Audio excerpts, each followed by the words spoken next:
Black Mirror's Playtest Explained and Analysed. Hi everyone, welcome to another installment of my Black Mirror series analysis. Today we're going to be explaining and analysing the episode Playtest. This story revolves around a young man who is running away from his problems. We are introduced to our protagonist Cooper as he sneaks out of his home, carrying a backpack and his American passport. On the way to the airport, a jarring, vibrating ringtone alerts him to his mum trying to call him, and he ignores it. In the next scene, he's in a rickety plane, which is going through some turbulence. The passengers around him appear nervous, but Cooper is lost in a video game and unconcerned. He's multitasking with an in-flight movie playing in the background, and we glimpse a scene in the film where a giant spider is crawling up a building. An air hostess asks Cooper to switch his phone off. Airlines request we do this to avoid potentially dangerous interference between phone signals and sensitive onboard electronic systems. Cooper readily complies with the request.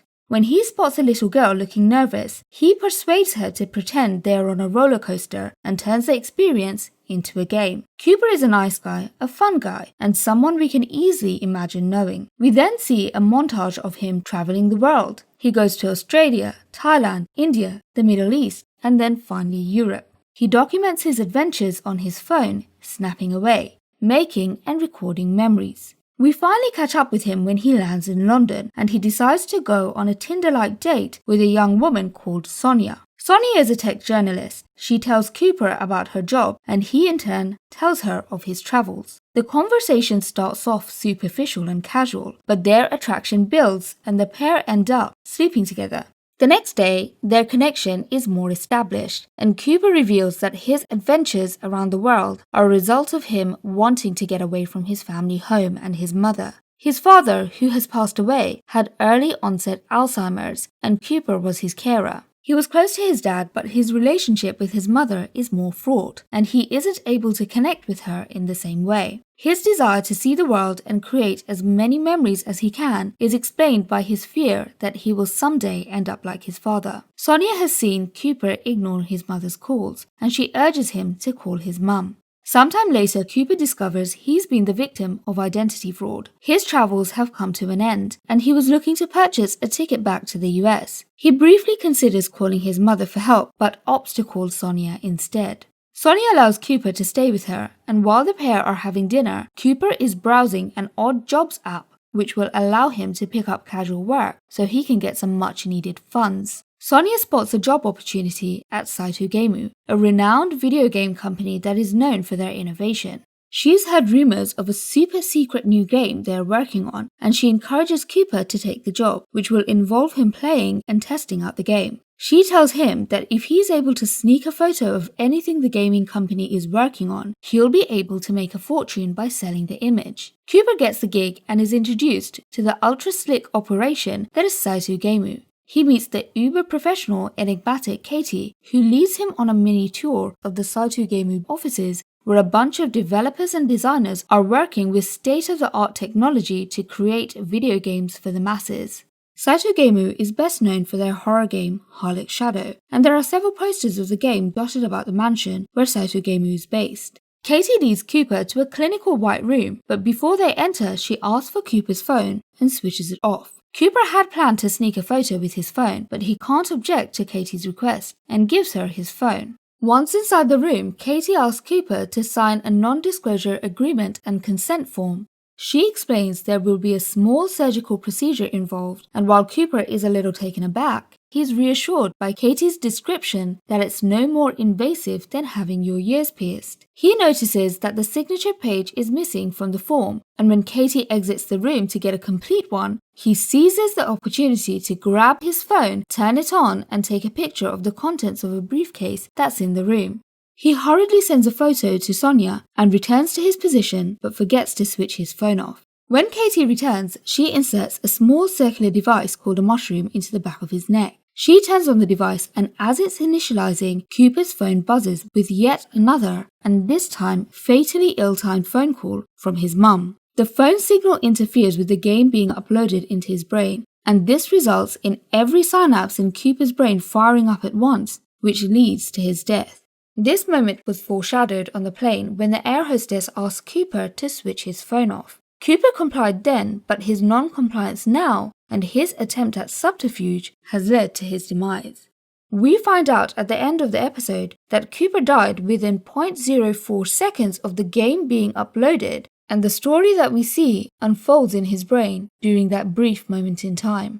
Cooper's fears. In the 0.04 seconds that follows, Cooper imagines playing the game he's there to test. In his mind, the game will be able to interact with his brain to create a hyper-realistic audio-visual experience. His first game involves a 3D video game gopher with whom he plays whack-a-mole. Cooper loves the game, and when Katie asks him if he wants to test out a fuller, more complete experience, he eagerly agrees. She then takes him to meet Saito, the mastermind behind SaitoGemu. Cooper imagines Saito to be his stereotype of what a young Japanese inventor/multimillionaire businessman would be like.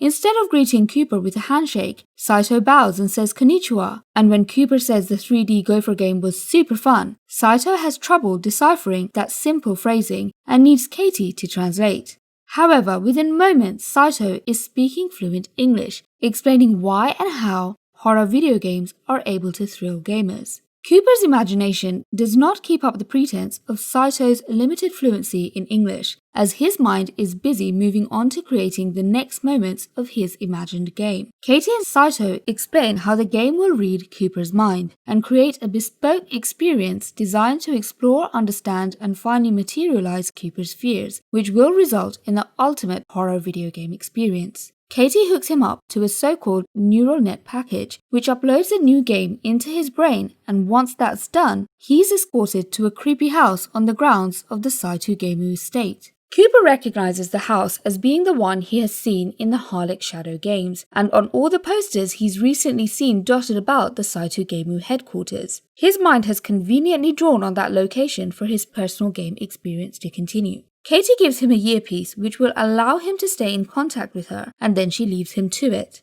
At first things start off slowly and Cooper is even somewhat bored. He pours himself a glass of non-alcoholic red wine and attempts to read a book of short stories by Edgar Allan Poe. Interestingly, the poem Cooper's book opens up on is The Raven. Although the story is not discussed in the episode, I'll give a brief summary of the tale. The story is about a talking raven who visits a young man who has lost the great love of his life. The man reminisces about his life and relieves painful memories. He asks the raven a series of questions and gets the same answer back again and again, and this causes him to fall into madness.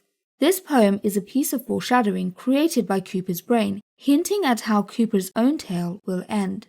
Cooper then spots a spider crawling into the room and he's jumpy. A dislike of spiders is quite common, so Cooper's brain has materialized quite a predictable fear. Cooper has also seen a few spider images in the recent past, and this might be why his brain has decided to start the game with this. After killing the spider, or attempting to kill it, Cooper turns his attention to a painting he'd observed before. The painting is of the Harlech Shadow house, but whereas previously the house was in darkness, one of the windows has a light on and a man turns up in the window.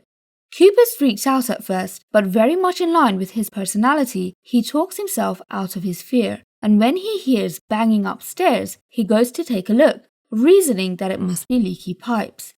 As he leaves the room, he encounters a sinister figure. Cooper has seen this figure before. One of the graphic designers at the SaitoGemu offices was working on a character closely resembling this one, and Cooper's mind has conjured up this apparition based on that memory. In fact, Cooper's mind has gone one step further and given this character the face of Josh Peters, a high school bully that Cooper is afraid of, and rightly so, given that Josh Peters once stabbed Cooper in the shoulder and left a lasting mark. When Cooper realizes that the character can't do anything and he can put his hands through him with no trouble, Cooper's fear abates and he goes into the kitchen. He's still uneasy, however, and that makes him particularly chatty with Katie, who points out what he's doing. Just as Cooper is done raiding the cupboards for food, his brain creates yet another visitor to freak him out. This time a giant hairless spider with Josh Peters' face. The scares are escalating as the game starts to figure out what triggers Cooper, and as his mind delves deeper into Cooper's innermost fears. At this moment, Cooper's earpiece fails, and he no longer has Katie's reassuring presence in his head. There's a banging on the front door, and Cooper reluctantly goes to open it to find that Sonia has tracked him down. She warns him that he's in danger. There's something wrong with this game, and people who have volunteered to test it out have all disappeared. Sonia's manifestations and her suspicions regarding SaitoGemu is Cooper's own mind giving shape to his misgivings. In the game, Cooper doesn't believe this Sonia is real, even though she feels real and he can't put his hands through her like he did Josh Peters. He asks her how she managed to track him down, and when she says through his phone, he knows she's lying because Katie has taken his phone from him. When confronted, Sonia turns from the concerned romantic love interest into a lunatic who attacks him with a knife. She reveals she was the one who cloned his card and committed the identity fraud Cooper fell victim to. She also points out that she was the one who directed Cooper's attention to the SaitoGemu job advert, and it's because of her that Cooper is where he is. Perhaps there's something about Sonia that Cooper never really trusted in the first place. How much can someone trust a one-night stand? And that's why Sonia has been turned into this evil assailant in his mind. During her attack, Sonia stabs Cooper in the exact same spot as Josh Peters did back in high school. She also tells Cooper that he should have called his mother. This is something Cooper knows he should have done, but hasn't.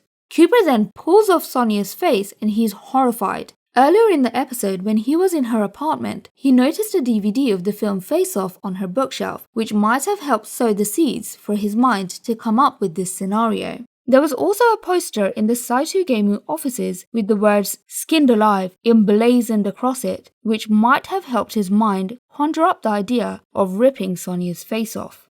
After doing away with Sonia, Cooper wants out of the game, and luckily for him, Katie's voice has returned. She agrees to pull him out of the game as long as he makes his way to the access point. An annoyed and impatient Cooper is directed up flights of stairs into a bedroom, but as soon as he is in the room, he's told by Katie that there is no access point. She then asks him a series of basic questions about himself, and he realizes he can't remember things. This is when Cooper's ultimate and deepest fear is manifested, that he too will lose his memory like his father.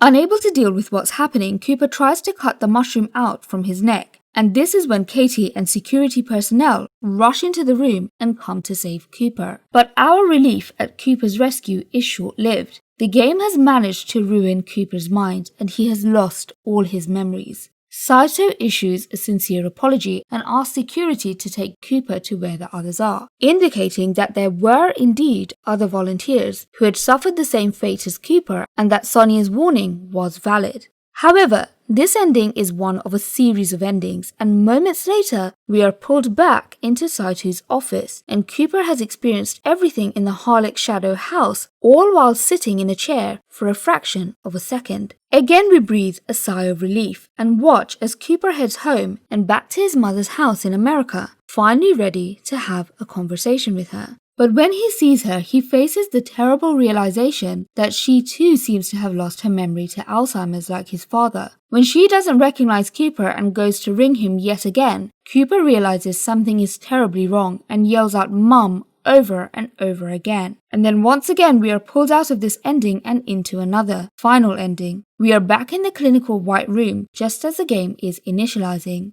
Cooper's mum called his mobile phone and this results in Cooper's death. Our experience of the triple endings echoes Saito's earlier assertion as to why horror video gamers enjoy being frightened. He theorizes that once the gamers realize they are not dead, the rush of relief is exhilarating. And similarly, in our case, every time we are pulled out of one of Cooper's brutal endings, we're relieved that perhaps our likable protagonist has gotten away with it. Perhaps he's safe, and then we discover right at the end that he's not. Why Cooper? As the episode progresses, it makes sense that only someone like Cooper would behave as he does. He's a young American white male who, by virtue of who he is able to move with ease in the world. He doesn't have to overly worry about his safety or think about how he might have to navigate different prejudices. These things would make it easy for him to believe he's more invincible than he is. In addition, Cooper's attempts to escape his problems and look for experiences make him even more susceptible to acting impulsively with very little caution. He takes odd jobs via an app and assumes that everything will be okay. He barely balks at being told there will be a medical procedure to go through to play the game. He happily signs the NDA with the briefest of glances, and he trusts Katie to implant him with the mushroom on only a few moments' acquaintance. The episode structure resembles a video game. Playtest is structured like a video game with different levels. Level 1 is the reality where Cooper meets Sonia, then falls victim to identity theft, and then becomes a new tester for SaitoGemu. Level 2 takes place as he is dying. At this level, he plays his game of whack-a-mole. He enters level 3 after meeting Saito, and this takes place at the Harlech Shadow House. He loses his memory in level 3 and is then pulled back out to level 2, back in Saito's office. In level 2, he travels back home and discovers his mother has fallen prey to Alzheimer's, and then he is pulled back out to level 1, the reality where he dies. But did this really all happen?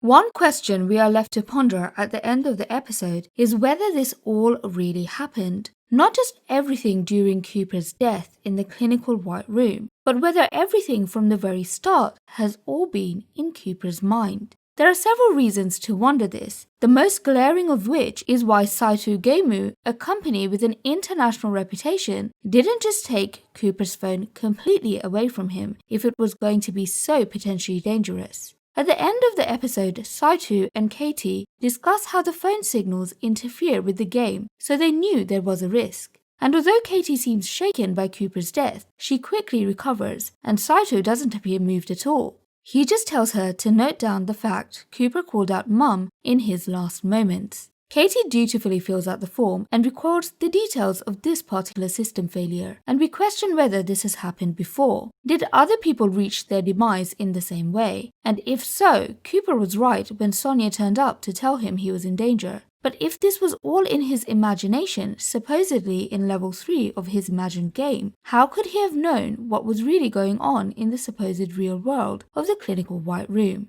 How could Cooper have known that people were actually dying when trying to test out SaitoGemu's latest game? And finally, Katie's note that Cooper called Mum is perhaps a little too conveniently poetic. Why wouldn't she just write, he called out Mum, rather than called Mum, a phrasing that reflects more what Cooper knows he should have done the entire episode. When did Cooper really die? Was it in the clinical white room at the SaitoGemu offices, or earlier, maybe even on the plane when it was going through turbulence? Or maybe he was dead all along.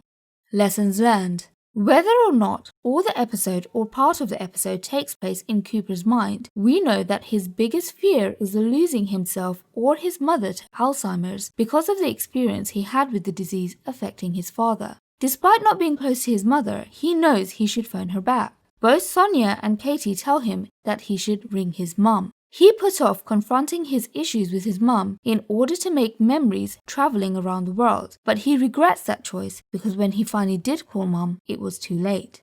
Cooper is a nice guy, a good guy, but his one moment of deception in the episode when he takes a secret photo of the contents of the SaitoGemu briefcase leads to his demise. If he had only followed the rules, he would have been okay. In short, his mind is telling him he should have followed the rules and also called his mum. And that concludes my explanation and analysis of the episode Playtest in the Black Mirror series. If you enjoyed this video, then make sure to check out my Black Mirror playlist where I explain and analyze further episodes. As always guys, thanks so much for watching and make sure to subscribe.